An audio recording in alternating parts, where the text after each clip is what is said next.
Welcome to another episode of the AI Lab Unfiltered podcast. I am Drew Veach from BizStream. I am joined by Mr. Pete Awkward Terryn from New Wave. Thank you. Got my name right. Thank you.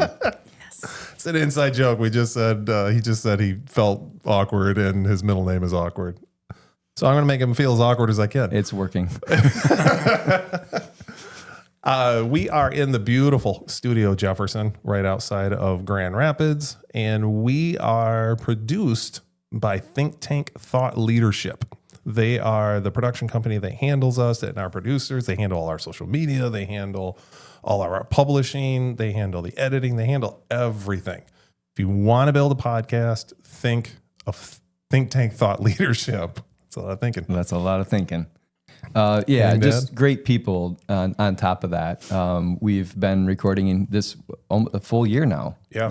And they treat us awesome every time we come in. They tolerate us, take great care of us. Great coffee, great people, great studio, just an awesome environment. We just get to walk in, sit down, have awesome conversations and leave. And then there's things that pop up on YouTube and Spotify and iTunes and all that stuff. So we're very thankful to be working with the team.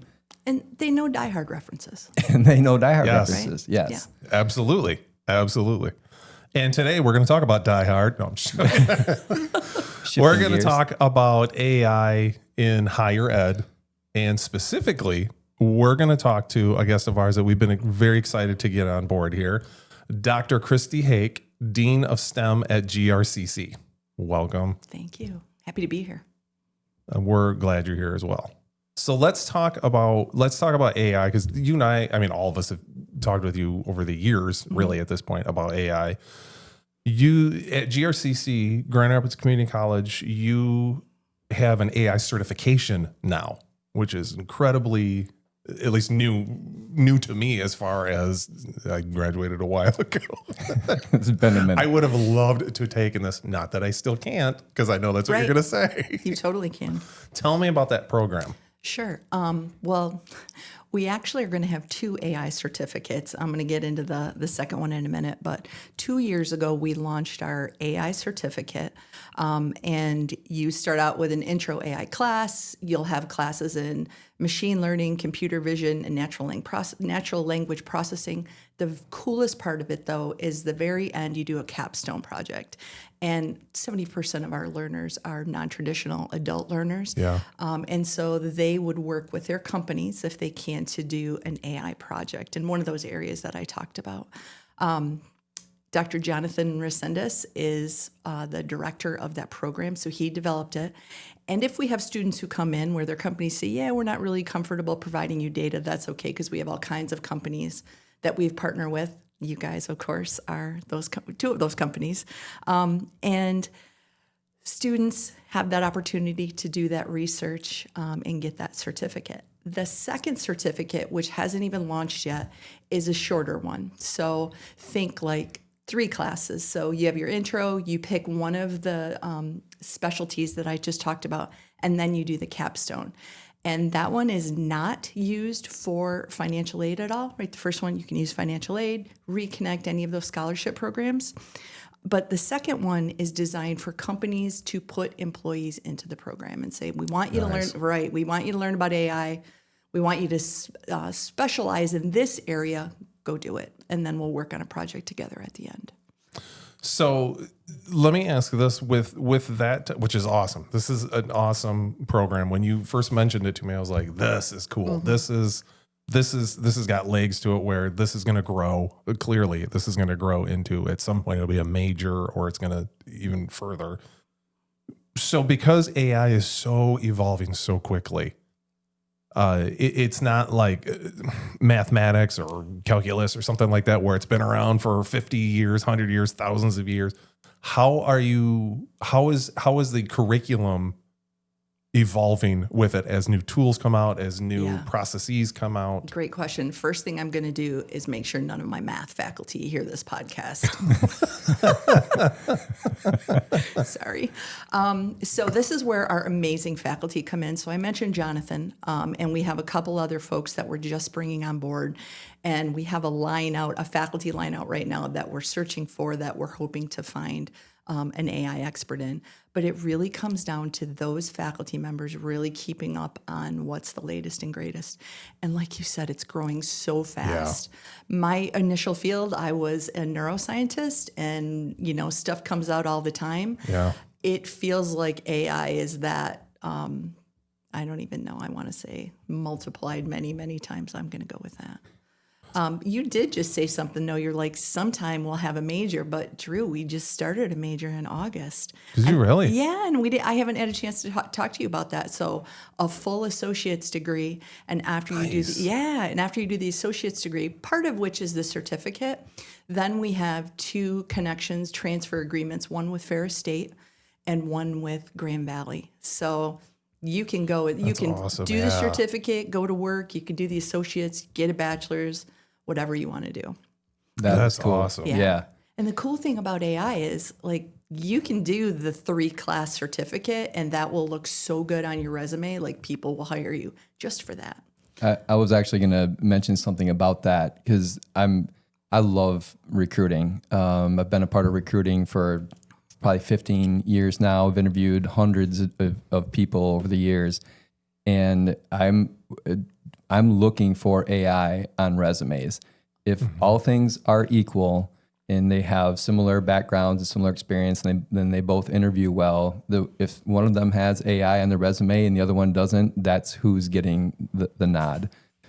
Because it is, I mean, obviously I'm co-hosting an AI podcast, so I'm pretty into it, but that's not why. It is where the future is going. And if you're not tooling yourself for this future that is AI infused into everything that we're doing, you're missing out on opportunities. Not to say you can't get a job. You will. There are still plenty of places out there that will hire you without any kind of AI background. But if you want that edge, that I think AI is the edge to get. And you can go to GRCC and get it. And it's what's cool, and you guys have been such an amazing supporter of Drew and I and our local meetup and the podcast. You've hosted several of our meetups at GRCC and been so accommodating, introduced us to people that have become guests and speakers for us. And I think that GRCC is the place to go because I know how much you guys are into it, how much you're supporting it. I'm not saying other people aren't. I'm just not hearing it from a lot of other places. So I would say go to GRCC to get that for sure. Thanks for that. And I just want to give a shout out back to you because the support that the 2 of you have provided us. We have, I think it's $7 million now in grants. One specific to AI, the other 2 are specific to emerging technologies and tech, which obviously is AI. Yeah, cool. And so support from businesses and saying the things you're saying, Pete, about what you're looking to hire. I mean, that support, those grants don't happen without that support. So those grants are solely designed to get more students into those areas. So thank you both. So that's a great transition. Let's talk about that. Let's talk about, obviously there's a certification that's out. There's now a major that you can get an associate's degree and then beyond. New things that have come out to match what's out there in the world, that what the workforce needs and what employers are looking for. So where do you see graduates? Where do you see you have to have or you should have this kind of baseline knowledge and beyond, like with this kind of, wow, I'm using a lot of words here. What am I trying to say? I'm following you. Well, thank God, because I don't know what I'm saying. Somebody is.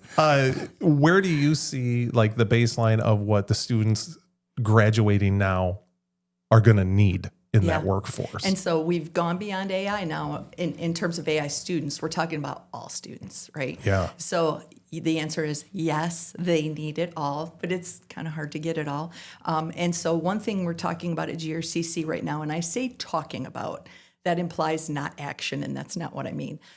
We have a team of folks who are reevaluating our general education, which if you do an associate's degree, that will be part of it, that's looking at digital literacy. So beyond AI, right, there's just the whole picture of what does that mean, digital literacy, what does that mean? And so part of the general education curriculum will be that. And so one thing we're trying to do, hasn't been done yet, right? But what we're trying to do at GRCC is possibly incorporate that introduction to AI as one of those digital literacy classes, so students have the option to take that. Students have the option to take whatever classes they want to take. Like they can walk in and take intro to AI, and that's all they would ever need to take. That's fine.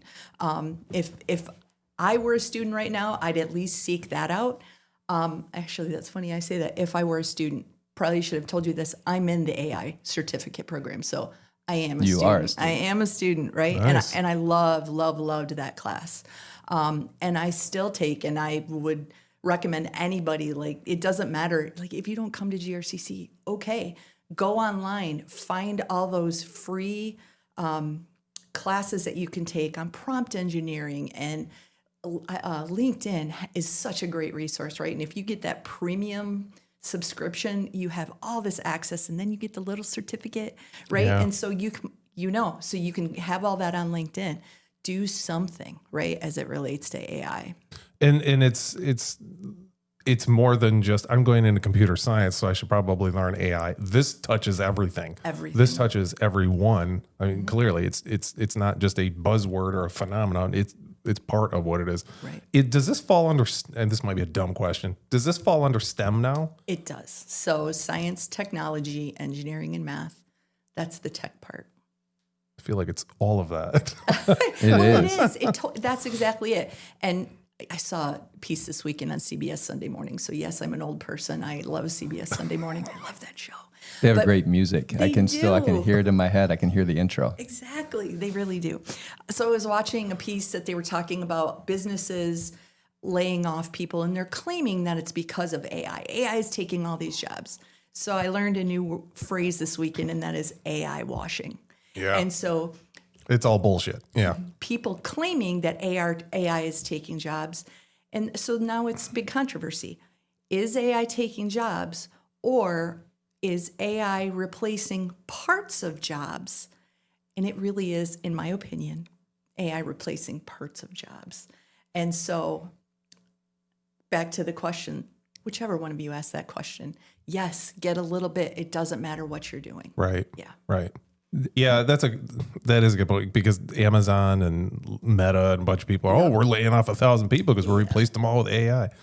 No, you cut it because of the workforce demands and what your company demands are. You don't need that many employees in general, which sucks, but you overhired before is why. Right. And you replaced about 10 of them with AI. Right. That's really what it came down to. And it shows them as being, look how technology forward we are. Right. As odd as it sounds, it's a badge of honor to say that you've replaced people with AI. That's what the shareholders want to hear, because then they're like, oh, well, then that means that we're going to return more on our investment, because they're not hiring people. They're using AI to do it cheaper. But realistically, they're whitewashing or AI washing, the news to cover other sins that they've committed. So at some point, we have to get to AI in the environment, I hope. We certainly can. Because that's the other side of the conversation. Yeah. We don't have to go there now. While we're still talking about getting students enrolled in GRCC into these programs, we talked about, what are some things that they could be doing to prep themselves. But I also don't want to dissuade anyone who maybe is about to graduate. They haven't done anything with that. Because this would have been me in high school. Drew said he would have loved to have this program. Oh, yeah. I think it would be cool, but I wasn't doing anything to prep for college when I had no idea what I wanted to do with my life. I wasn't preparing for anything except for the next party coming up on the weekend or whatever it was. But if I decided, hey, I want to start off and I want to go to GRCC, they have this AI program. I don't want anybody to think, well, I haven't done any of this prep work, so I'm not going to be able to get into this, or I'm not going to know where to start. So if I didn't have any of that background and I started in the program, are you going to teach me from the ground up? Do I have to have that background? Great question. Absolutely, from the ground up. Okay. So I walked in, had zero experience as any kind of computer science, computer information systems person. I was like, okay, I guess I'm going to give this a try. And yeah, just fell in love with all of it. It was so great. The classes are online, right? So if you don't like that classroom environment, don't worry about it. The instructors are phenomenal, and I can say that because I have learned from them. And I was scared. I mean, really, you introduced me, and it's Dr. Christy Hake. I was scared to take this class. So, yeah, come on in and take it.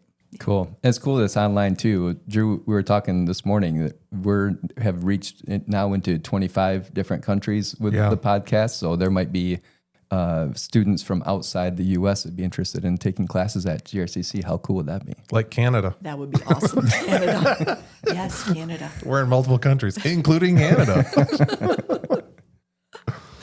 Oh my goodness. So wait, I kind of, now you've intrigued me about the AI and the environment. What are your thoughts on that?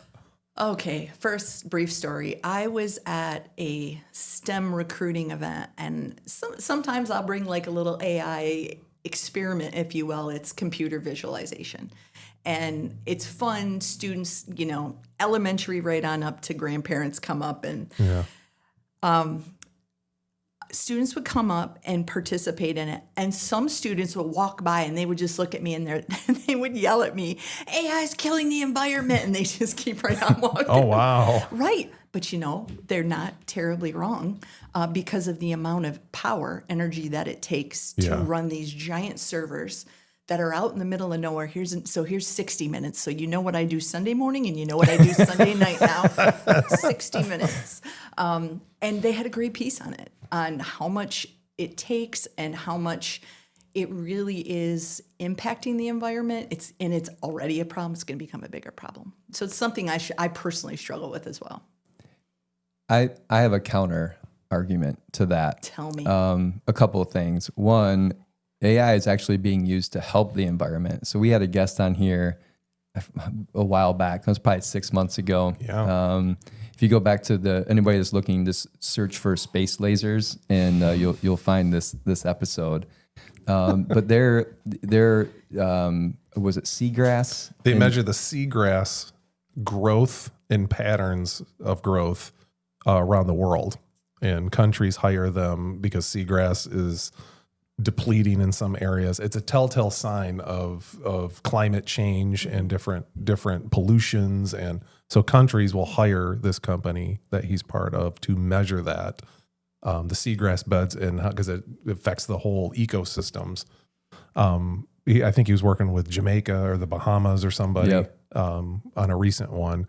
And they have control over a satellite that goes above a couple different satellites. One of them shoots a laser into the water, not like James Bond. Like a laser. Yeah, not like James Bond where it's gonna like melt everything. But it's like a photo laser, and it measures the depth of the water. It measures like the salinity. It can measure the temperature of the water. It does a lot of stuff. And part of that is they measure, is there any obstructions, namely like the seagrass that's in there. And so they're using a ton of AI because all that data they pull. And he's like, it's impossible to go through like by hand. You can have hundreds of people in a room sifting through this, and they still would be only a fraction of what can be done. So to employ AI, they have certain algorithms and certain LLMs that they use, that they have built to then sift through it to give them exactly what they need out of that. And it's a measurement over time as well. So, and I'll just expand. That's just one example, but so they're using a ton of energy is what we're trying to say. Yeah, but what is the carbon footprint, right? After doing that work. Yeah. And I would say if you look at current state, you're hearing about a lot of data centers being built. There's actually some controversy about they want to put one like within a quarter mile of my house by the Amazon warehouse where I live in Gaines Township. And there are people that are starting to protest because they're worried about the environmental effects of building large data centers. And I totally get that. My take on this is that this is where we will, and this sounds bad, but we will fix this in the future. Like what we're building now is not super efficient. But by using AI to design these data centers and future data centers and servers and chips and memory and all that, it's becoming increasingly more efficient. Yeah. And even the models, the way that they program the models, if you were to measure the cost of a token across these different models, it's hundreds of times more efficient or thousands of times more efficient than it was just a couple of years ago. So we're able to do more with what we have now, and that will continue on to the point where it will be able to keep data centers cool without building these giant cooling towers and using all this water. They'll find ways to, and people that are in STEM are designing these things now, and they'll use AI to help get there faster. Exactly. I'm going to hold you to that. Thank you. Yeah, well, absolutely. It's recorded, so there's no getting out of it now. Can't edit that out. At least personally for me, I'm willing to make the investment now for what I believe the future will be, and it will be a future of abundance because of AI. All the research, and you talk about disease and all these things. I mean, you're a neuroscientist. Yep. Think about what AI imaging can do, what scans, how much better and more detailed the scans are, and the results that you get from scans by using AI that a human observer just won't pick up on some of these patterns and see some of these anomalies in these scans and things. So we're going to improve health, and we will improve the efficiency of the computing is what people are worried about. And I think they'll just continue to get better over time. A related program to AI is data science, and you just alluded to it in many, many different examples. We also have a related certificate and degree at GRCC on data science. Oh, that'd be a perfect two-punch hit right there. Yeah. When I finish smokes. the AI one, I'm going to do the data science one. Yeah. That's awesome. That is awesome. But you're right. Like, if you think of all the problems, like the garbage, what is it? The garbage patch in the ocean. Yeah. Like, AI's got to be able to figure something out there. Yeah, the one that's the size of Texas. That would be the one. Sheesh. Yep. Well, yeah. So right now it would be super expensive to take a bunch of people in boats out there and put nets together. But with AI vision and what AI is, how it's being built into robotics, you could send a completely autonomous drone out to this patch and pick this garbage up, or and recycle it. And recycling will improve with AI. We'll find ways to break down different things that were previously hard to recycle, but with the new science that will come with this from leveraging AI, we'll be able to break those things down. Absolutely.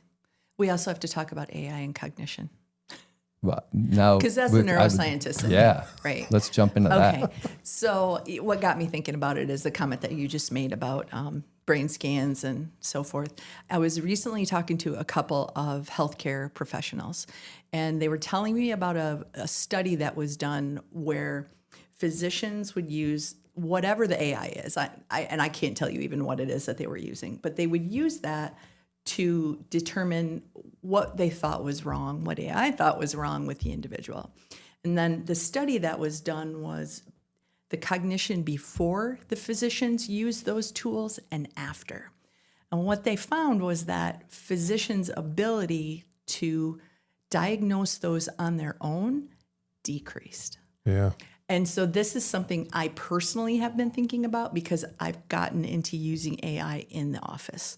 Right? There's the cybersecurity side of things. I work at a huge organization. Like, we have to think about all of that. And everybody should be thinking about all that. Anyway, so what I do is I write my emails. And a lot of times I have very long, intense, can you see me rolling my eyes emails?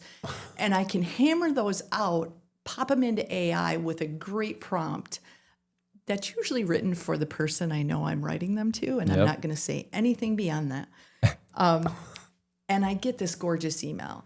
And now here I am writing out my holiday cards.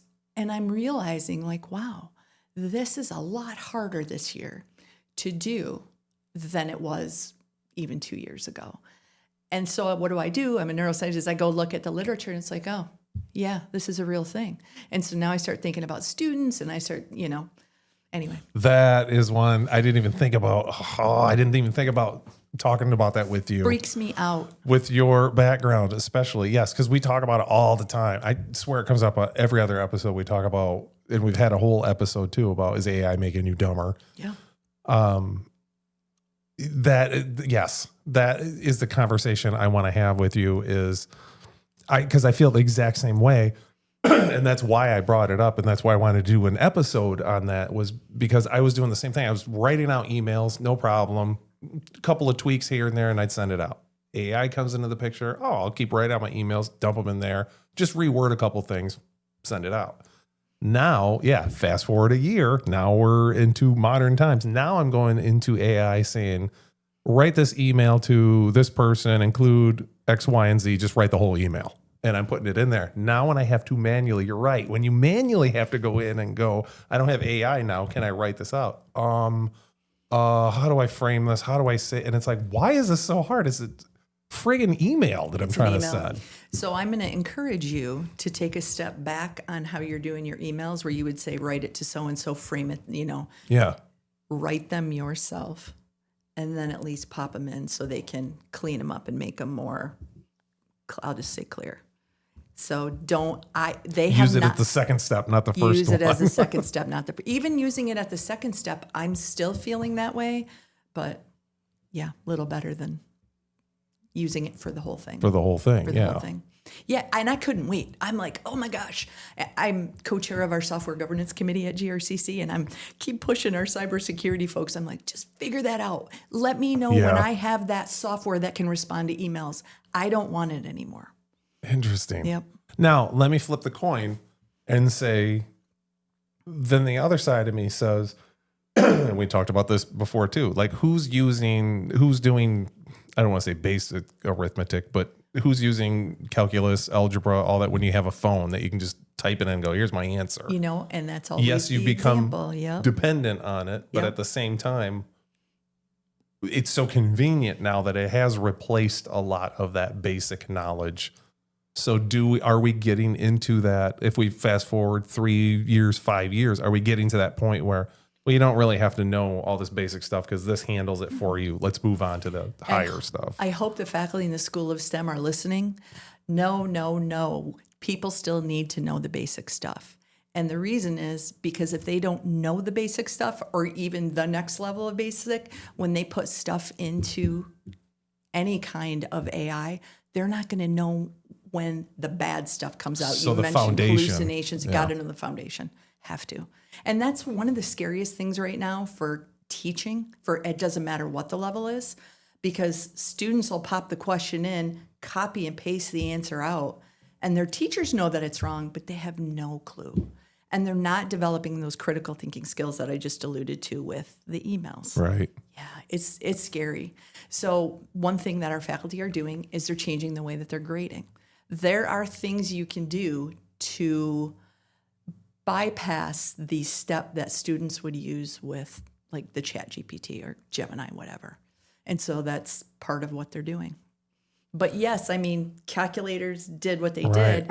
That doesn't mean you still don't have to understand the concept of addition and subtraction, just basics. Like, what does that number analysis, number knowledge even mean? They still have to know that. A real life example of that is our previous guest. You saw Brian Toll from Mutually Human when you came in. He was talking about how they're now reading more code than they are writing. So AI is writing the code, but they're reviewing it to make sure, and they wouldn't be able to do that if they didn't understand the basic principles of what good code looks like. So I think the future role for humans is, and we use the term human in the loop. They're verifying that the output is accurate, and you can't do that if you don't understand it. Exactly. And to your earlier point about cognitive decline, so we had an episode on that, and I tried to refute what Drew's point was because he's been hammering on this for a while, and I kind of poo-pooed it until I started to see that there are actual scientific studies that are coming out that are proving it. So I stand corrected. You were right. Ooh. MIT had that study. That's what tripped it for me going, wait a minute. Yeah. Is this because that's how I've been feeling. And then ironically, when I came up with the idea of that show, of course I put it into ChatGPT and say, hey, is this for real? Or like coming up with the idea is AI making us dumber. I had to ask AI. Yeah. But so with your background in neuroscience, what I predict will happen is that we will see this and we will develop remedies for it. So I think AI could be a great mental gym for us. So we're still going to have AI do stuff for us. There's no getting around that. But to keep us sharp, why wouldn't I have a mental workout partner, a mental AI workout partner that is quizzing me and making sure that I understand the things that I need to understand? And it's like going to the gym and I'm just kind of strengthening that muscle through and having, like, I just have a daily workout with AI where it's keeping me sharp. Do you think that that's is that anything that's being talked about now or something that you would see to be on the horizon? Absolutely. I mean, how many apps are out there now that are encouraged for aging people to use to keep you sharp, right? Like you play Sudoku, like, you know, it's yes. I just saw this might change how we're thinking of this, and you might have seen this. I just saw a news article about a school for younger kids. These are younger kids, like grade school age, young grade school age. The school is 2 hours long of actual like computer heavy thinking time, all run by AI. There's no teachers in there other than AI. AI runs it. I don't know what platform they're using specifically. It's very tailored to educating them, but it adapts to the level of how it has to dispense the knowledge and help learn how it teaches you based on your reactions and your input in there. So if I'm a little slower, I'm not grasping this concept, it'll slow it down, kind of dumb it down and build it back up versus the kid next to you who might get that one and have a harder time in different areas. But it's 2 hours long of school. And then the other like 3 hours of school, they actually teach like swimming, how to do like hands-on, more motor skill type stuff at that age. And it was interesting because they're now starting to test this. They've been doing it for a couple semesters or a year or something like that. And they're starting to test these kids and they're falling into the top 1% with their knowledge. So they're doing it in a specific way to where it helps teach them, but it's not replacing that foundational knowledge. It is teaching them how to use foundational knowledge. Now, this is young kids. It's not high school kids or anything like that, but it's just and they're balancing it with now motor skills and, okay, we're going to teach you how to, ride a bike or swim or do like the hands-on type gym class, that type of thing. Yeah. So they're not getting rid of the physical part of it to keep your blood flowing. But so that 2 hours is a kind of a form of just-in-time teaching where it's what you said, right? It's let's do an analysis of where they're at, and then let's figure out what they need to learn. There is a math program. It's called Alex, and we use it at GRCC, where students take we wouldn't even call it a test. We call it an assessment. They take the assessment, and then the computer says, okay, based on how you performed, here's what we need to start teaching you. So stuff like that is not new. We just have technology to implement it a little bit better. Interesting. Yeah. Okay. And I love that. Because that's what it should be. Like in my mind, that's what education should be. Tailored education to where it meets you where you're at. And it's so hard for a teacher in a classroom of 20, 30 kids to try to meet everybody where they're at, where AI, it really excels at that. Yeah. They can't. The teacher can't do it. Yeah. Yeah. Man. It's really good thinking now on different stuff. So where do you see this progressing at GRCC? Do you see a continued expansion of these programs? Like, what are you guys talking about? Like, what's in the near future here? This is why I love higher education, right? Because we have this open discourse, and I have some people who are vehemently against using AI in any form in the work that they do, and I respect everybody who wants to take on whatever it is they're taking on in the goal of teaching our students. And then we have some people, right, who are like, how can I use AI to the utmost? And so I hope we continue the conversations we've had.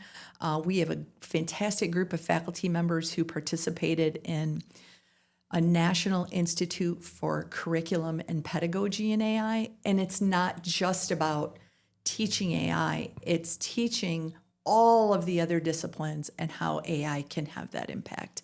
And those folks are doing a lot of work on that, and they're going to be working with faculty outside of that small group to help them take the next steps if they want to towards AI. So I think that's the big thing right now.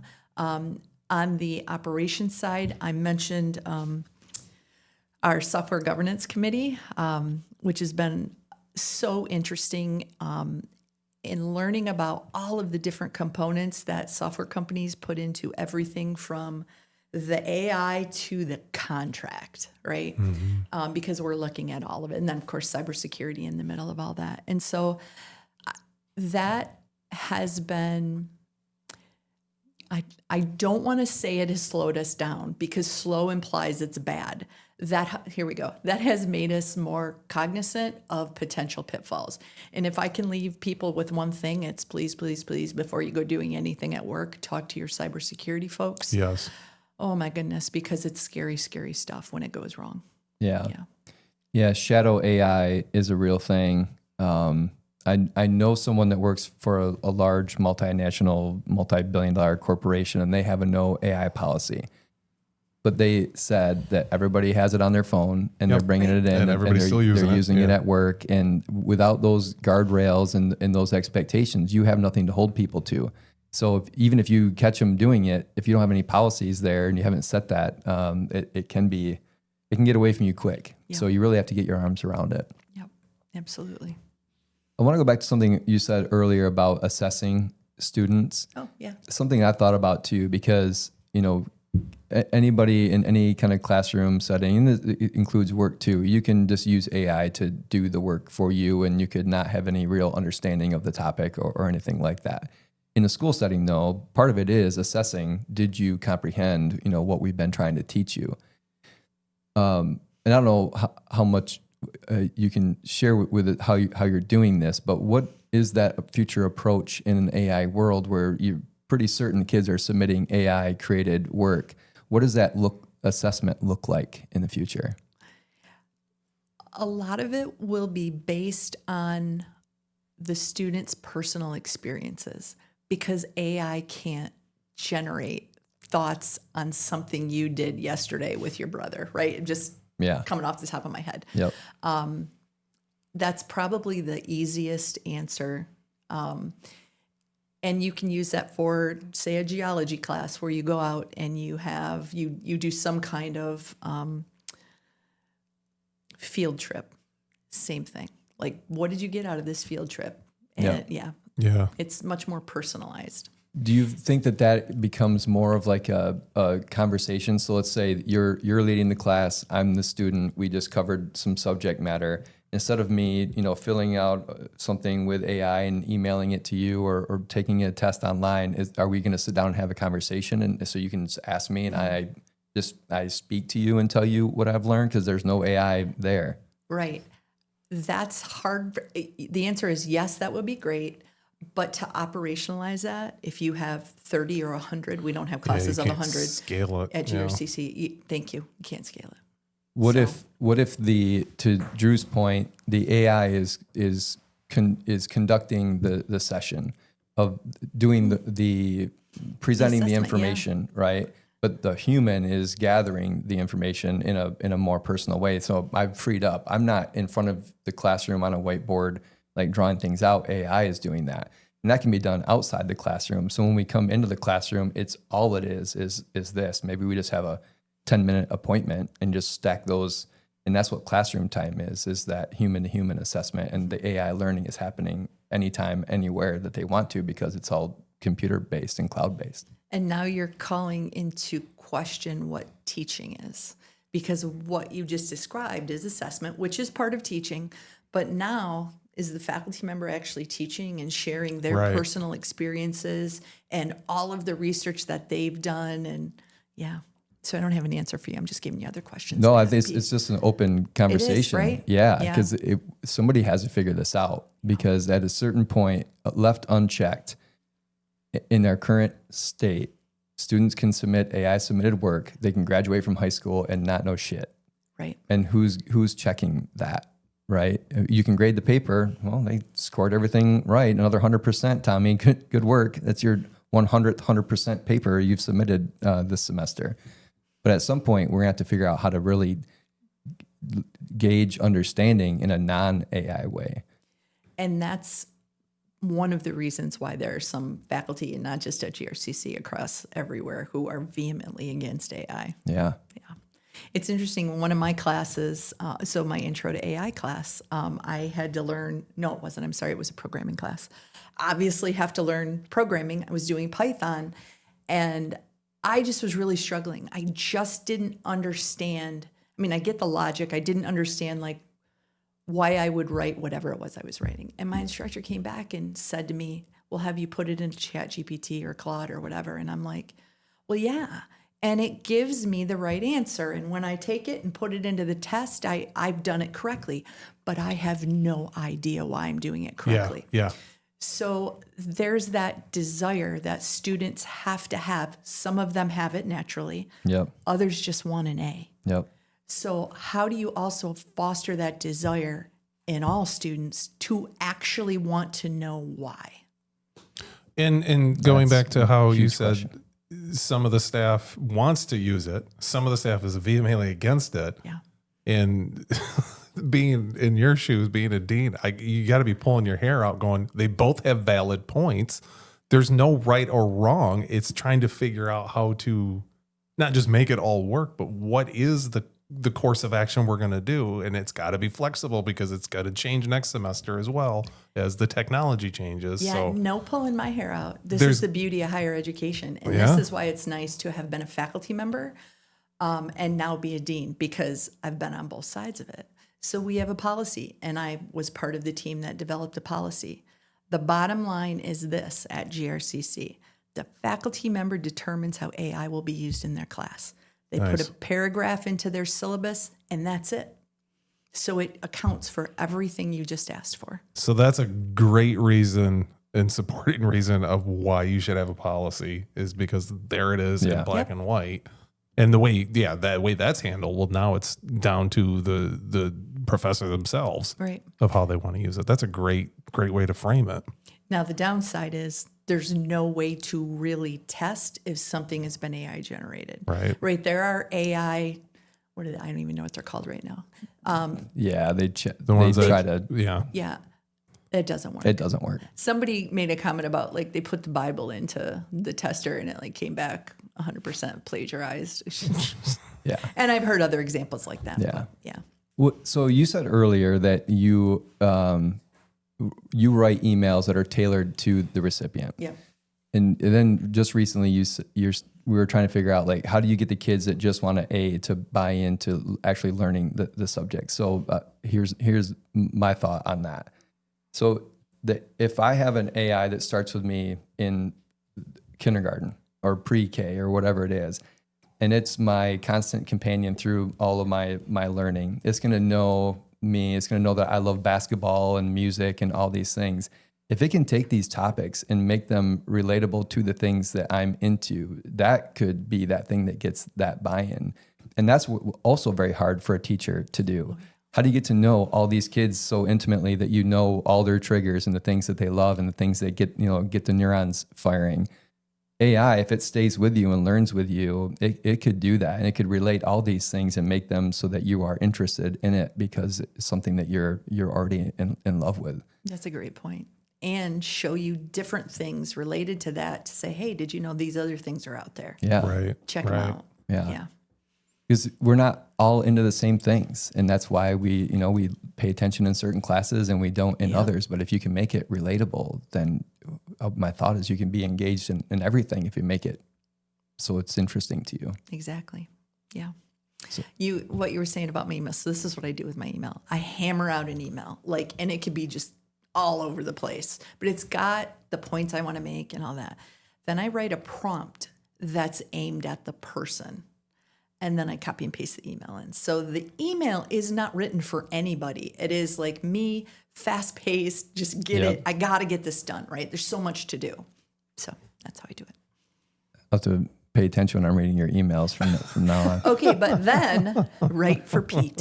But then what I do is I reread to make sure that there are no inaccuracies and But even then, so now imagine, this kind of goes back to the tailored learning thing. Imagine that for everybody in the faculty, everybody took Myers-Briggs or StrengthsFinder or whatever it is, and the AI knew that about all the faculty. Mm-hmm. So when you went to write that email, it said, well, I would write it this way because that's what's going to mean the most to Tim or Susie or whatever. And now you have more impactful emails that will actually be read and understood and you get better responses because it's tailored to them. Right. So I was just reading this morning about the types of jobs that AI will not replace. And they are, one of the categories is jobs that have empathy. Because that's what you're talking about, really, right? And so I know the people that I work with. I know every single faculty member. I have some sense of who they are, right? Yep. And so my prompt, if I have one of these really long emails, I don't do it for every email. The prompt will be written taking into account what I know about that individual. And I think it should. That's the personalization part of it. Exactly. Which you would do when you normally write it out on paper or whatever. I mean, I seriously use it as a time saver. Yeah. Yeah. All right, we got to wrap this up. Oh my gosh. This is so super fun. I know I was like, I don't want to do it. It goes quick, though. So fun. Yeah. Oh, you did great. This is fun. This was a blast. Thank you so much. Oh my gosh. Thank you guys for asking. Yes. Thank you for being on here. Tell our viewers where they can find you. Where they can find me. Grand Rapids Community College, School of STEM. I don't know. Where could they find me? Are you on LinkedIn? You're on LinkedIn. Oh, I'm on LinkedIn. Yeah, I have very little social media. That is where I'm at. That's it, is on LinkedIn. Okay. Not going to find me anywhere else. Awesome. Look up Dean Dr. Aunt Christy Hake on LinkedIn. Your results may vary. Results may vary. That's great. Thanks a lot for that. Well, thank you for coming on. We enjoyed having you on. So thank you. Appreciate it. Absolutely. If you like today's episode, hit the like and subscribe and leave us a comment if you are looking for an AI certification or further knowledge into AI. Thanks, everybody.